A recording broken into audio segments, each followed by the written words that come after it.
and the heat calmed down and people were happy. They were happy. I mean, how could you not be happy? But so I got home last night very late, and didn't sleep. Still fight mode. I'm ready to fight.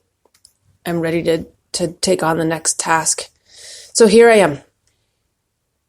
Now we're 15 minutes into this podcast, and I'm just telling you in many words that I'm still sitting here on the stairs, not breathing deeply, still tense, and, I'm still up, still way up. So I'd like to come down, but I can't wait. I'm not going to wait to come down in order to do this. It's just, there's no time. So, ambition. Ambition. Let me see if I can find a definition of ambition and then use that as a springboard. I love doing that. I'm going to look it up. Okay, I found it. So, ambition. It's a strong desire to do or achieve something, typically requiring determination and hard work. And that's great. I actually found something a little bit better to define how I feel about me, and it's tenacity, and I've always used that word.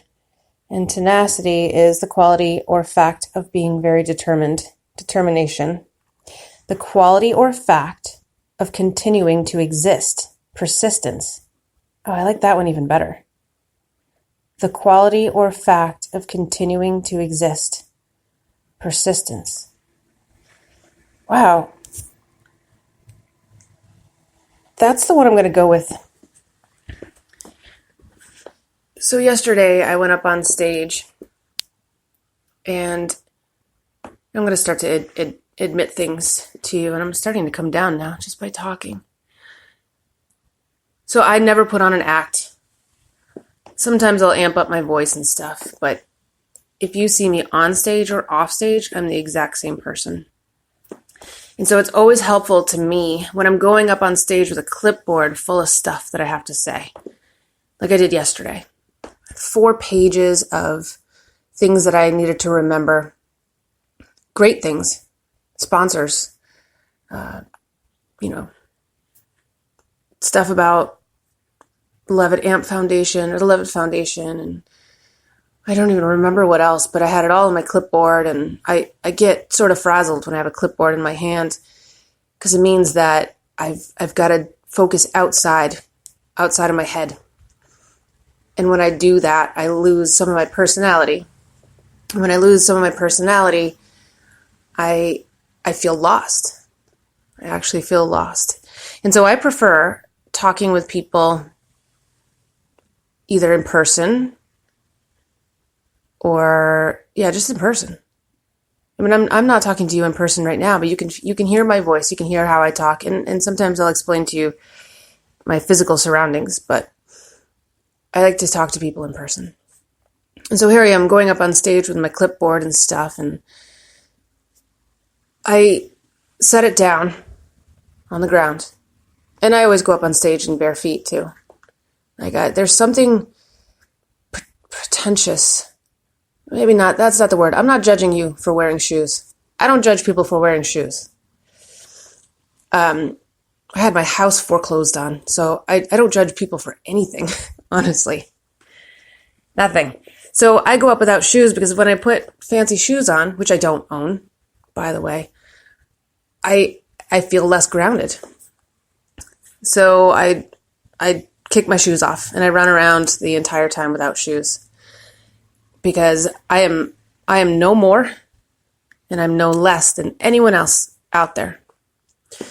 So I go up on stage with my bare feet and my clipboard and my cell phone, and I put the clipboard down, put the cell phone in my back pocket, and I grab the microphone off the stand. Because again, when the microphone is locked in place and I can't move and I have to talk in it and stand up on my tippy toes and stay still, I lose a lot of my personality. if you're ever around me, you see how I move around and I have to talk with my hands and my body. So I grab the mic off the stand and I begin to introduce the featured organization that was there yesterday. And the featured organization was the Walk to End Alzheimer's Vermont chapter. And they were there on site to sign people up for their walk to fight Alzheimer's in September.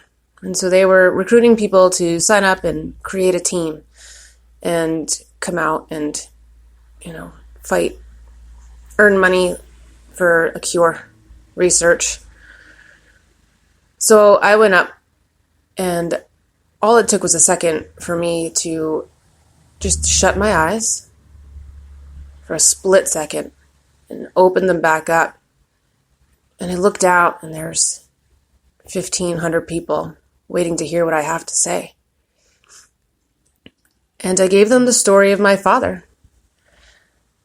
I said, the next organization is dear to me because my father suffered with Alzheimer's disease and was diagnosed when I was age 11. And the crowd was silent. And so I kept talking, and it just came out of me naturally. I said, Dad, and I'm not going to try to say verbatim what I said yesterday. I'll just talk to you. So I told the audience that, Dad was diagnosed with dementia at whatever age he was. I know I was age 11. I had no idea how old he was at that time. But at age 11, I got the word that there was something wrong with Dad, and they just called it dementia. Alzheimer's wasn't a thing yet. And so we dealt with this dementia in the home, behind closed doors. And if you've heard my other podcasts, I've told you several details about Dad suffering with this and how his injury in World War II actually made it a lot worse for him. PTSD and dementia are not friends. It's not a good mix. And so he suffered a lot, and I was there to care for him, and I did it willingly, and I did it because I didn't think that I had any choice. I mean, I was a kid, and that's what you do. That's what I did. So to circle back to tenacity, I learned it right then and there. You fight through. You keep doing stuff that hurts you because it's for the better. It's the greater good. It's for somebody else. And so I'll tell you a story in a minute, but first, back to stage. So I talked to the folks, I looked them all in the eye, and I said to all of you who have Alzheimer's in your family, someone that you love who's suffering, and especially to all of the caregivers, I just told them, I have no words except for, I see you. I see you out there. I recognize and I honor you for what you're doing. I don't think there's much else to say except for, I see you. And having been a caregiver at a young age, I understand how hard it is. And maybe not to the full extent, because I was so young. I didn't care for Dad's physical. I didn't care for Dad after he left the house. After that, I don't know. But he was in the soldiers' home for several years, and I went to go see him. And at age 16, he had already forgotten who I was. So I know how hard that is. That's tough. It's tough to be forgotten. And that's a subject for another day. A lot of my tenacity and ambition and determination comes from the fact that I have to fight.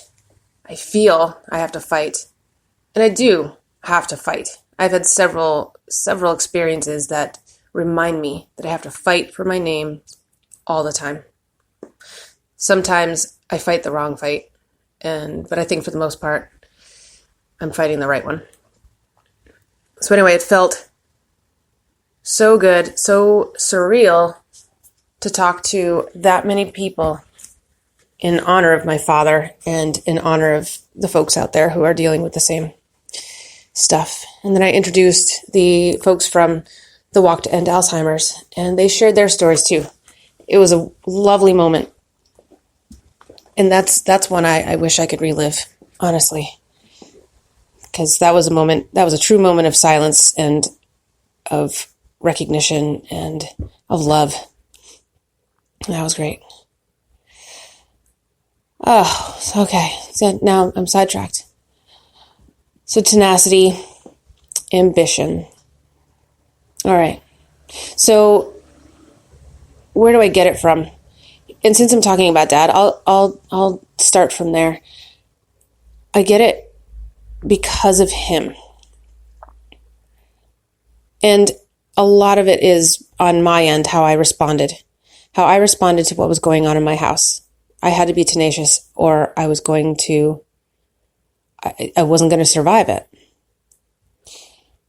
And I was told just last year, or maybe it was like 2 years ago now, with all the things, all the boxes that are checked in my childhood trauma category, with all the boxes that are checked there, the statistics show that someone with that many checked boxes shouldn't have made it this far in life.